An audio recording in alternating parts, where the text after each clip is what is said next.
Film dimulai dengan sebuah kereta malam yang sedang melaju.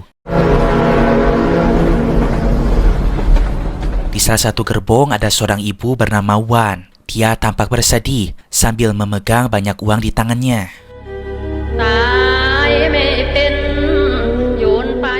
Rupanya dia tengah berupaya untuk menyelamatkan anaknya dari penculik. Yang mana penculik itu minta uang tebusan yang sangat besar. Penculik minta si ibu agar menyerahkan uangnya di area rel kereta api itu. Apa yang sebenarnya terjadi?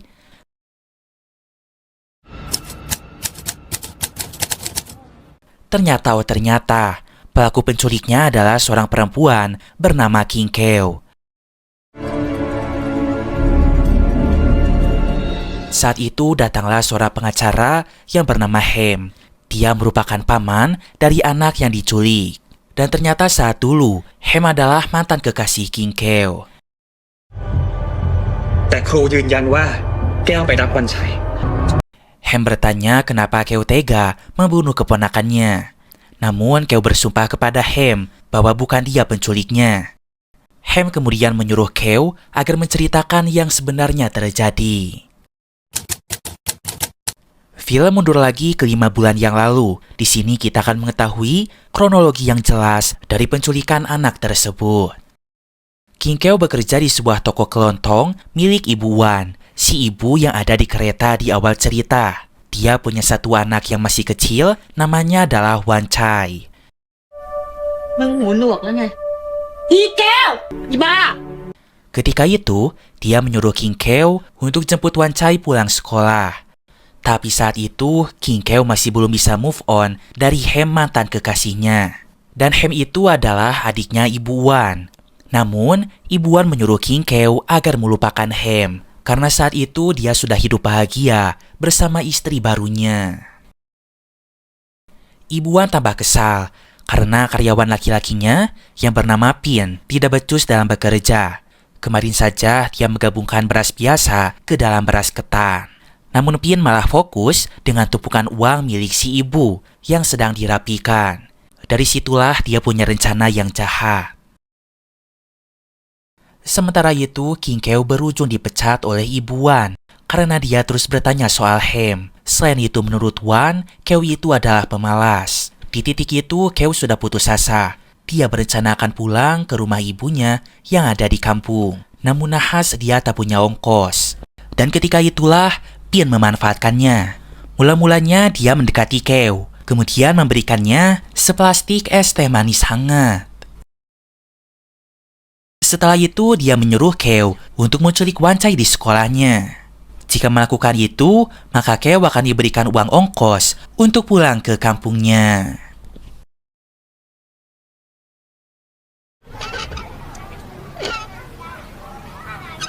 Keo akhirnya melakukan itu. Dia menjemput Wan Chai di sekolahnya. Diam-diam, Pin mengawasi aksi Keo bersama rekan penculik lainnya yang bernama Sam. Sementara itu, Wan baru sampai di sekolah. Namun ibu guru berkata jika Wan Chai sudah dijemput pulang oleh pengasuhnya. Wan yang panik segera pulang ke rumah. Di sana dia melihat tas sekolah Wan Chai berada di depan pintu. Namun bukunya penuh dengan darah. Lalu terdengar ada sebuah telepon yang masuk. Ternyata itu telepon dari Keo. Dia disuruh untuk minta uang tebusan kepada Wan dengan nominal yang sangat besar. Wan diminta melempar uang itu di sebuah palang bendera putih yang letaknya di antara daerah Pak Chong dan Chantek. Akhirnya adegan seperti di awal film. Ibu Wan duduk di atas kereta dan menuju daerah itu untuk memberikan uangnya. Pikirannya sangat kacau. Dia takut Wan Chai menjadi celaka.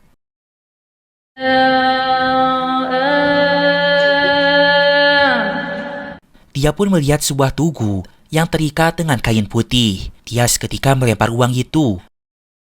Padahal menurut perjanjian, uangnya harus dilempar di tiang bendera putih. Karena ada Pin dan Sam yang akan mengambil uangnya di sana. Ibu Wan sadar jika dia telah salah tempat melempar uangnya. Dia akan lompat dari kereta untuk memberitahukan kepada para penculik.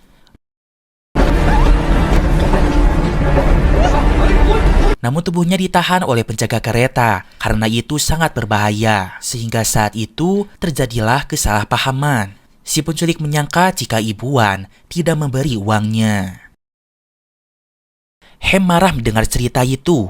Ia tak percaya jika Keo disuruh oleh orang lain. Ia yakin Keo adalah pelaku utamanya. Namun Keo terus bersumpah jika dia bukan pelakunya dan dia telah difitnah. Tetapi Hem tetap tidak percaya.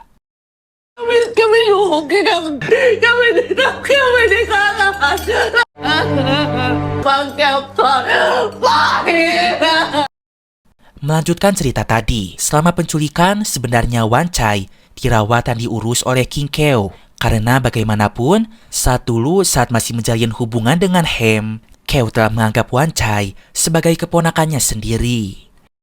Namun akibat kesalahpahaman, akibatnya kedua penculik itu membawa Wan Chai untuk dieksekusi. King Keo sempat menahannya, namun dia hanyalah wanita yang lemah.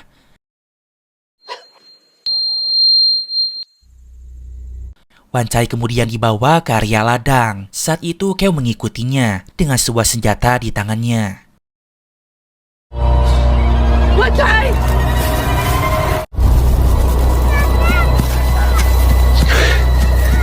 Tapi sayangnya Keo telat. Wan Chai sudah dibun-bun dan dikubur di tanah.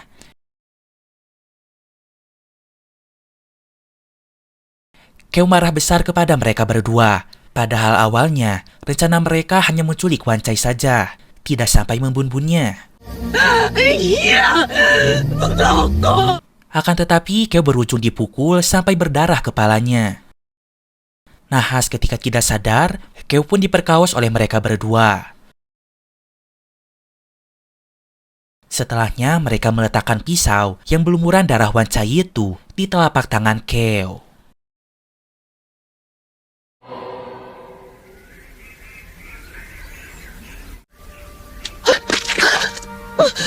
Keesokan paginya Keo sadar. Dia pun melihat tubuh Wan Chai sudah terkubur di tanah sebelahnya.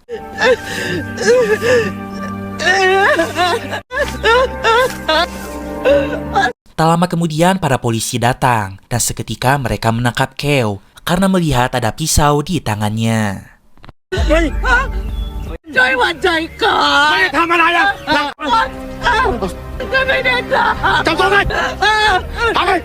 Karena diduga telah membunuh anak dengan barang bukti yang kuat, yaitu berupa pisau, serta tidak mau mengaku dan menyulitkan proses pengadilan. Pada akhirnya King Keo dijatuhi hukuman mati sulur.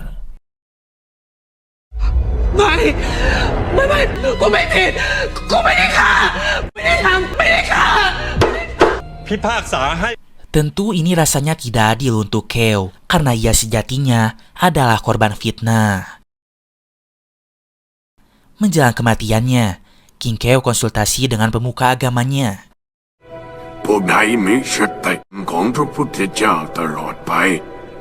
Selain itu, dia diberikan kesempatan berupa permintaan terakhir. Dia bisa bebas memesan makanan apapun sebelum dihukum mati. Waduh, kalau udah di posisi ini sih, kayaknya gak bisa mikirin mau makan apapun ya Slur. Tetapi saat itu hanya makanan sederhana yang Keo pesan, yaitu adalah sup rebung jamur, yang mana itu merupakan makanan favorit dari Hem, mantan kekasihnya.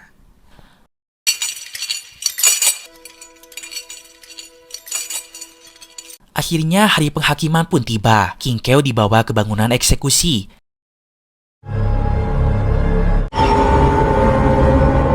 Di hari itu King Keo ditembak secara bertubi-tubi, tepat di bagian kepalanya.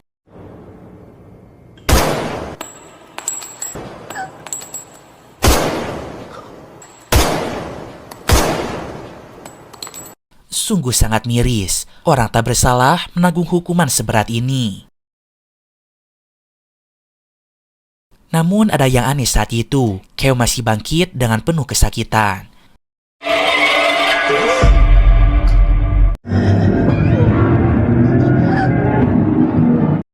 Namun tidak lama dia terjatuh lagi akibat pendarahan yang sangat hebat. Lalu kemudian dia benar-benar mati. Entah mengapa setelah kematian King Keo, seketika terjadi gerhana bulan. Langit pun berubah menjadi hitam gelap. Seolah suatu hal buruk akan terjadi. Film kemudian berpindah ke masa kini.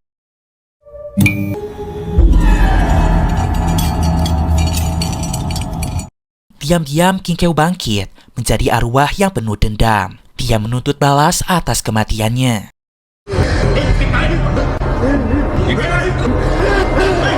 Dia pun menghantui orang-orang di penjara. Saat itu seorang napi kesurupan oleh sosok arwahnya King Keo. Dia pun marah kepada Patom, seorang petugas yang telah menembaknya sampai mati. Dia mengatakan jika dirinya tidak bersalah.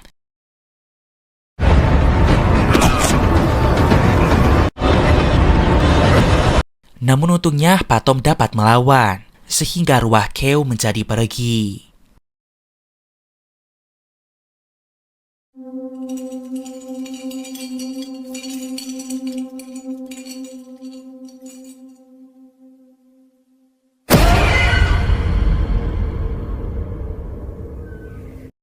Hantu King Keo kemudian datang ke rumah Hem.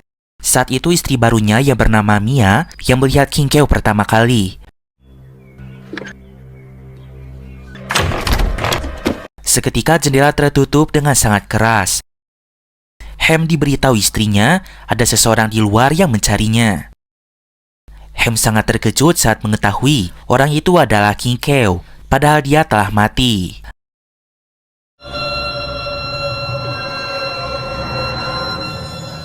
Namun tidak lama, terdengar suara dering telepon. Dia mendapatkan kabar buruk jika ayahnya telah meninggal. Hem dan Mia akan bergegas menuju rumah ayah. Namun saat itu ada yang aneh. Mungkin King Keo berusaha merasuki Hem.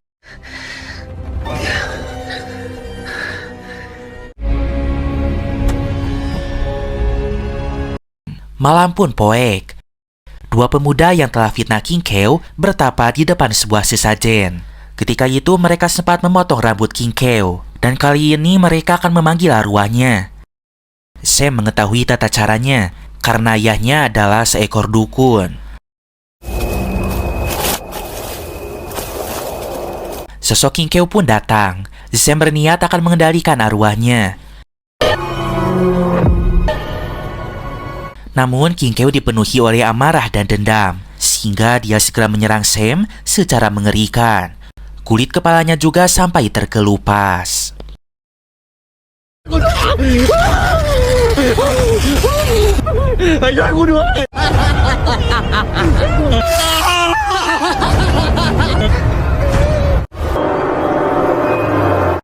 Keesokan harinya, mayat Sam ditemukan oleh ayahnya dan juga oleh para polisi. Keadaannya sangat mengerikan, bahkan dipenuhi dengan belatung. Sang ayah yang merupakan dukun melempar abu ke wajah anaknya.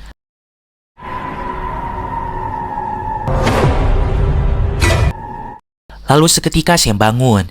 Dia berkata jika pelakunya adalah King Keo.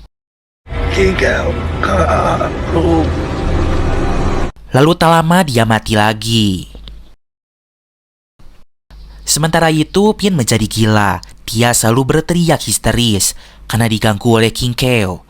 Istrinya serta tetangganya menganggap Pin sudah gila. Dia sering berteriak tak jelas dan membenturkan kepalanya ke kaca. Seorang ahli agama kemudian datang. Dia melihat jika ada sosok King Keo di dalam tubuh Pin. Dia berusaha mengeluarkannya. Namun kekuatan amarah King Keo lebih besar. King Keo! Dukun itu kemudian dikorok lehernya dengan pisau. Lalu Pin menyerang istrinya yang tengah hamil besar.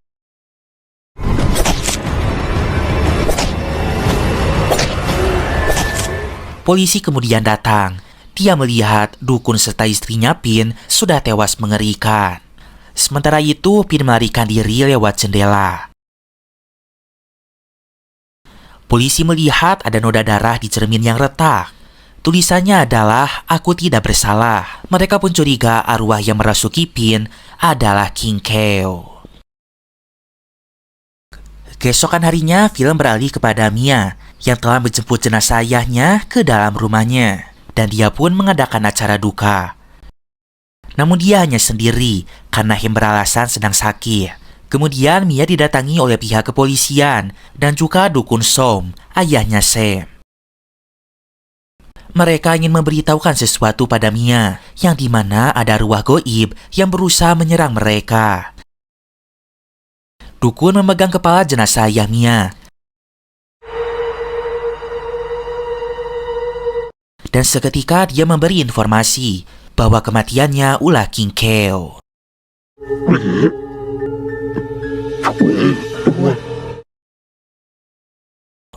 Film beralih kepada Hem yang sedang sendirian di rumah. Dia terus dihantui oleh King Keo. Kemudian Hem diperlihatkan tentang masa lalunya saat masih jalin hubungan dengan Keo. Saat dulu kehidupan mereka sangat bahagia dan juga penuh dengan cinta. เป็นนักโทษมา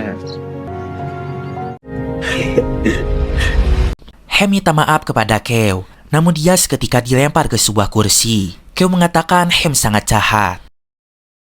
Ternyata di masa lalu, mereka yang sudah dekat tidak jadi menikah. Wan, kakaknya, menyuruh Hem agar meninggalkan Keo karena dia sudah mengeluarkan banyak biaya untuk pendidikan Hem sehingga bisa menjadi seorang pengacara. Setidaknya Hem mendapatkan pasangan yang berpendidikan dan setara ekonominya. Jangan jatuh cinta kepada Keo yang bahkan baca tulis pun dia tidak bisa. Hem yang awalnya cinta kepada Keo karena ketulusannya akhirnya berubah. Dia mulai mencampakkan Keo dan menjalin hubungan dengan perempuan kenalan dari kakaknya, yaitu adalah Mia. Sementara itu hubungannya dengan Keo menjadi kandas dan Keo berujung bekerja di toko kelontong Wan. Keo yang sangat marah mencengkram tangan Hem, namun tidak lama Mia masuk ke ruangan. Dia melihat tangan Hem terangkat secara misterius. Mia mendekati suaminya, namun saat itu Hem sudah dirasuki oleh Keo.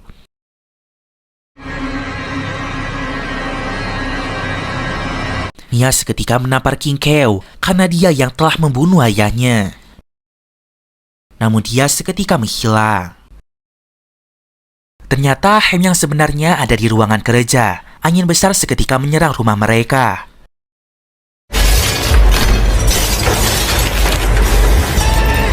Lalu kaki Hem diseret secara mengerikan. Beruntung Mia segera menahannya. Namun saat itu Keo terus berusaha menarik tangan Hem. Hingga akhirnya Mia melempar sebuah jimat, membuat sosok King Keo menjadi menghilang.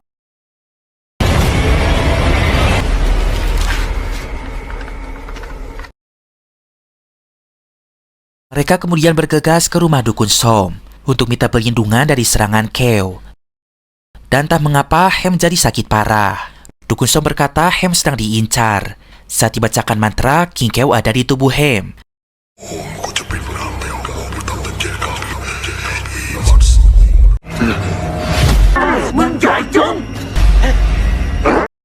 Dukun berhasil mengeluarkannya, meskipun menghabiskan banyak sekali energi. Yang terlihat muncul banyak tanda putih di badannya. Itu artinya si dukun sudah terlalu banyak menggunakan kekuatannya. Dukun Som berkata jika mereka harus membakar semua hal kesayangan King Keo, supaya sosoknya tak ada lagi alasan untuk menetap di dunia. Jika rohnya sudah melemah, di saat itulah mereka bisa memusnahkannya.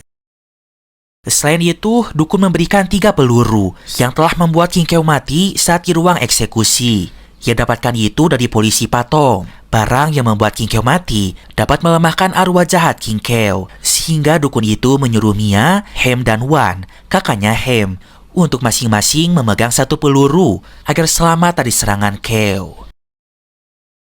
Mia kemudian pergi ke rumahnya Wan untuk memberikan peluru itu. Terlihat Wan juga sedang ketakutan karena dari kemarin ia diteror oleh Keo. Namun Wan belum membakar semua barang milik Keo karena dia merasa takut. Mia kemudian datang ke rumah Keo. Ternyata rumah itu sempat dibakar oleh Pin. Namun ada satu ruangan yang tak tersentuh oleh api, yaitu adalah kamar pribadi Keo. Pintu kamar itu pun selalu tertutup, seperti ada orang yang menahannya dari arah dalam, sehingga sulit dibuka. dengan ditemani oleh beberapa polisi. Akhirnya Mia memberanikan diri untuk masuk ke rumah itu. Kemudian dia menuju ke arah kamar. Namun anehnya pintu kamar seketika terbuka dengan sendirinya. Mia masuk ke dalam kamar. Namun tidak lama pintu seketika tertutup kembali. Semua orang menjadi panik, terutama komandan polisi. Tangannya seketika tremor hebat. Di kamar itu, Mia menemukan foto Keo dengan Hem. Di saat itulah dia baru tahu jika ternyata mereka punya hubungan di masa lalu. Mia kemudian membakar fotonya. Hal itu membuat King Keo marah, sehingga semua kaca di sana menjadi pecah.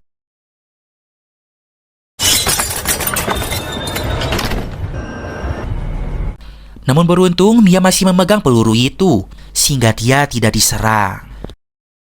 Sementara di rumah Wan, Bin datang dengan keadaan hampir gila, karena dia terus dibisiki oleh King Keo. Dia pun membakar semua barang Keo yang ada di warung Ibu Wan. Tetapi anehnya, bisikan itu terus muncul. Lalu King Keo menyuruh Bin agar membakar Wan hidup-hidup. Dengan begitu, Bin dijanjikan tidak akan diganggu lagi. Bin segera menyeret Wan ke dekat kobaran api.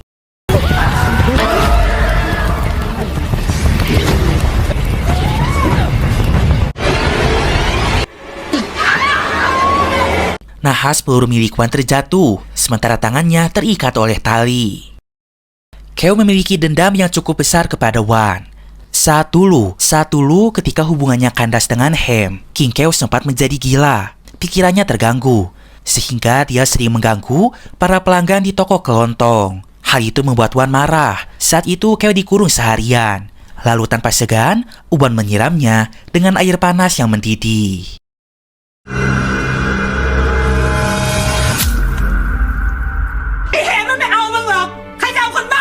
Mia segera bergegas ke warung Wan lagi, namun pintunya tertutup rapat. Mia pun menemukan Wan sudah tewas di tangga dengan kepala yang patah. Sementara Bin ditemukan mati juga dengan cara tertungtung. Di sisi lain, Dukun Som dan Hem sedang berdoa di depan patung dewa. Kemudian mereka melebur peluru yang menembak King Keo.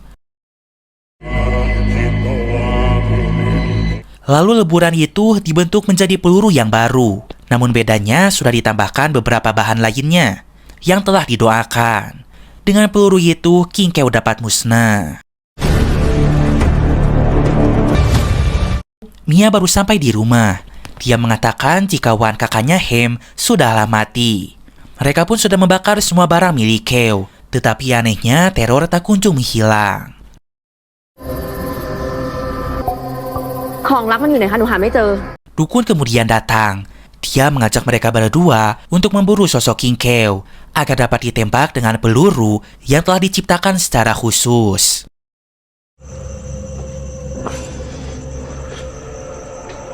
Mereka kemudian datang ke penjara dengan diantar oleh polisi patom. Mereka pun masuk ke ruangan eksekusi, tempat King Keo meninggal saat dulu.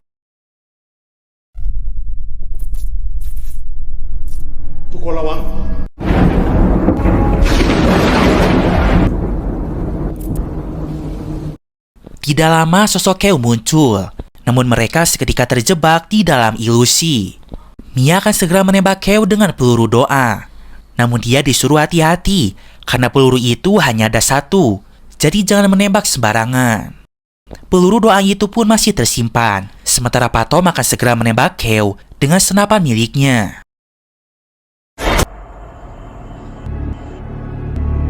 Namun beruntung peluru meleset, karena Mia seketika berpindah tempat ke area kayu salib dan hampir tertembak. Sementara itu, Keo menyamar menjadi sosok Mia yang ada di samping Hem. Dia berusaha menggapai cincin kawinnya.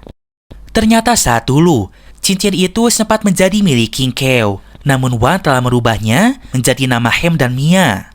Tapi Keo tak pernah merasa rela dan tetap menganggap cincin itu adalah miliknya.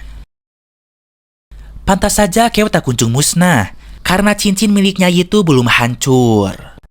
Saat itu Hem tiba-tiba pindah ke kayu eksekusi. Dia berusaha melepas cincinnya agar bisa dihancurkan supaya Keo musnah. Di saat cincin lepas, Pak Tom segera menembakkan senapannya ke arah Kale. Kale marah besar. Lagi-lagi dia berkata kepada Pak Tom jika dia tidak bersalah. Kenapa harus ditembak? Oh my God!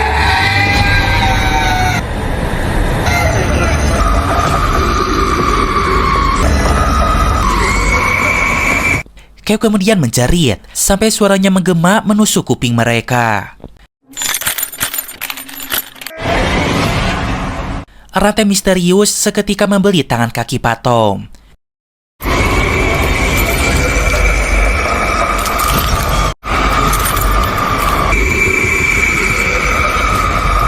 Dukun mengetuk tongkatnya, membuat cerita itu menjadi berhenti.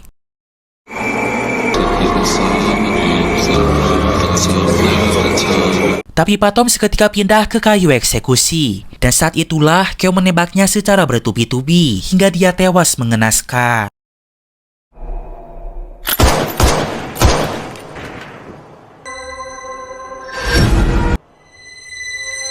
Dukun So melihat cincin tergeletak di bawah. Ia berniat akan menghancurkannya. Namun Kale langsung mencekik dukun itu, kemudian membantingnya ke arah belakang.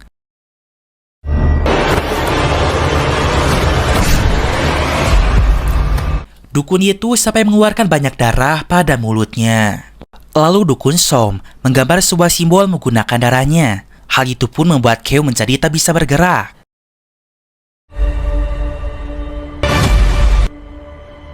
Di sisi lain, Mia akan segera menembak Kale dengan peluru doa itu.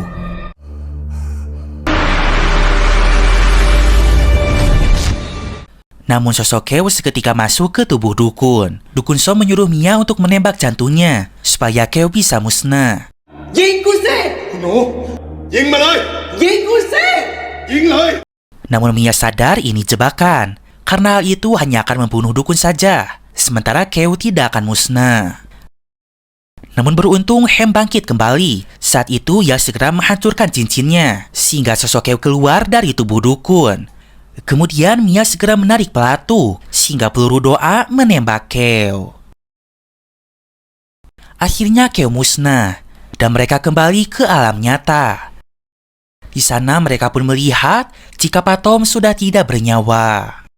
Setelah itu, Dukun menyuruh Hem dan Mia agar segera pulang, karena masalah sudah selesai. Di tengah perjalanan, Hem masih ingat tentang dosanya kepada King Kale. Dia pun berniat akan melakukan sumbangan besok hari dengan atas nama King Kale. Hal itu sebagai penebus dosanya.